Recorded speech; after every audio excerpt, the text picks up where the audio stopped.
Le problème, c'est regarder les dégâts qui sont causés par la laïcité, notamment l'éloignement.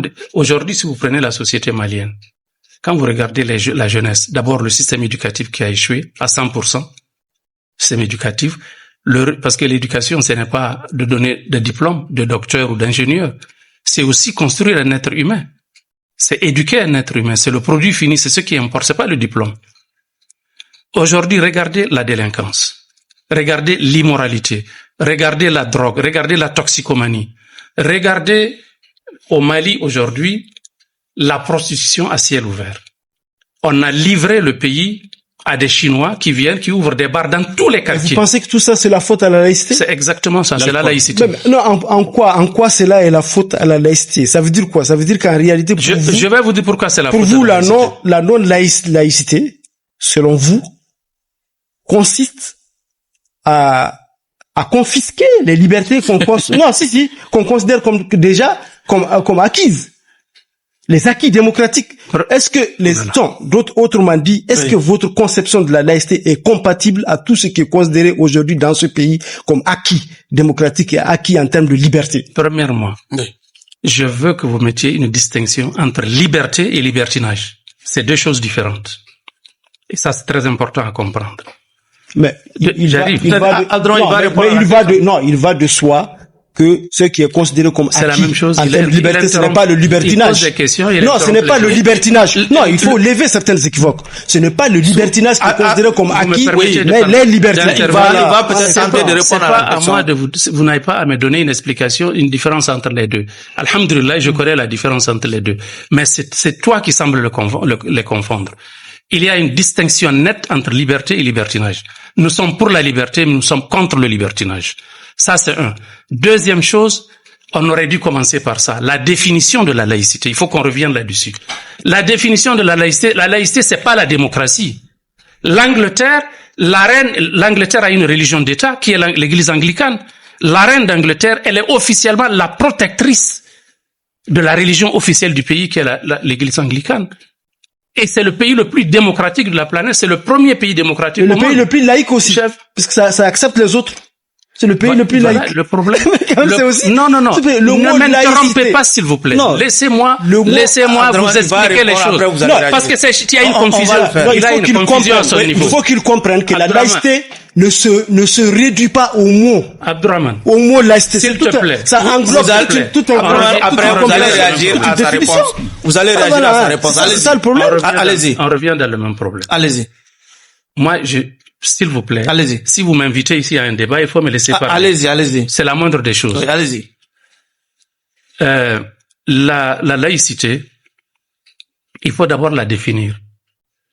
La laïcité, ce n'est pas la démocratie. La laïcité, ce n'est pas la liberté de culte. Ce n'est pas la liberté de conscience. La liberté de conscience et de culte sont garanties par l'islam. Ça, je veux que ça soit compris une fois pour toutes. L'islam n'a aucun problème avec la liberté du culte. Tout le monde peut pratiquer sa religion et ça a été appliqué au temps du prophète alayhi salam dans l'État islamique. Le prophète a reçu la délégation des chrétiens de Najran dans sa mosquée, la sainte mosquée de Médine. C'est là que le prophète a reçu une délégation de chrétiens venus de Najran. Et c'est ce jour-là que Sourate Ali Imran a été révélée sur le prophète, qui parle des chrétiens. Allah Akbar. Si l'islam était contre les religions, est-ce que le prophète allait recevoir des non-musulmans? Donc, ne confondons pas les choses. Et je vais vous donner une information. J'ai eu à participer à plusieurs reprises à des conférences dans le cadre du dialogue des religions et le dialogue des civilisations. Mm-hmm. En Europe, en Asie, aux États-Unis, dans les pays arabes, etc. En Égypte, par exemple. J'ai participé à plusieurs colloques sur le dialogue des religions. Et j'ai fait la connaissance d'un homme qui est bien connu en Occident, puisqu'il a écrit plusieurs livres, un ami des musulmans, qui participe à ce débat-là, et qui est très positif. Il s'appelle le père Michel Lelon. C'est un père catholique. Il a écrit plusieurs livres et il a été primé par l'Académie française. Il a écrit un livre qui est intitulé « Si Dieu l'avait voulu ». Ça, c'est le titre du livre. Vous savez d'où est-ce qu'il a pris le titre de ce livre? C'est un verset du Coran qui se trouve dans Sourate Yunus. وَلَوْ شَاءَ رَبُّكَ لَآمَنَ مَنْ فِي الْأَرْضِ كُلُّهُمْ جَمِيعًا أَفَأَنْتَ تُكْرِهُ النَّاسَ حَتَّى يَكُونُوا مُسْلِمِينَ.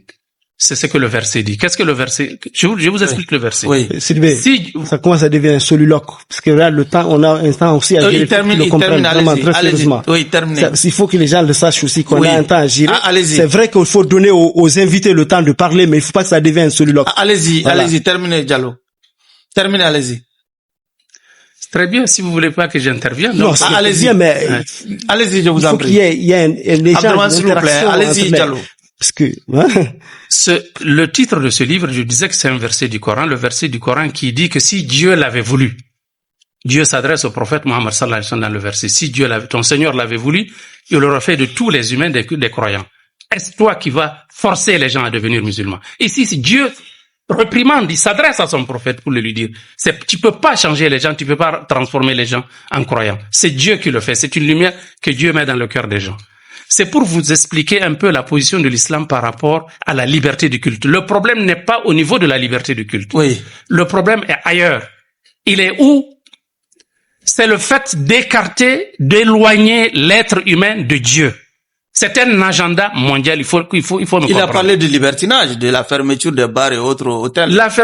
Et j'ai dit qu'il faut mettre une distinction entre liberté. Les gens sont libres de faire ce qu'ils veulent, mais on ne peut pas laisser notre société détruire nos enfants, les enfants qui sont dans les bars. C'est une évidence. J'arrive. Les enfants qui sont dans les bars, les enfants qui sont dans la délinquance, oui. Les enfants qui sont dans la toxicomanie et la drogue. Cette prostitution, allez à côté des hôtels. Les hôtels partout, l'État est là, mais l'État ne l'empêche pas. C'est la société qui est en train de se dépraver. J'arrive. S'il te plaît. Pardon, laisse-moi terminer. L'État, le rôle de l'État, c'est de protéger la société contre les dérives morales, contre l'immoralité, contre tous ces fléaux de la société qui sont en train de détruire notre société. Et c'est la laïcité qui le permet, parce que la laïcité a éloigné quand un enfant n'est pas éduqué, on vous éloigne, c'est le Coran qui peut nous permettre d'éduquer nos enfants et de les éloigner de la drogue et de la toxicomanie. Or, l'État a décrété dans la constitution que l'école ne fait pas ce travail. Autant de Moussa Traoré,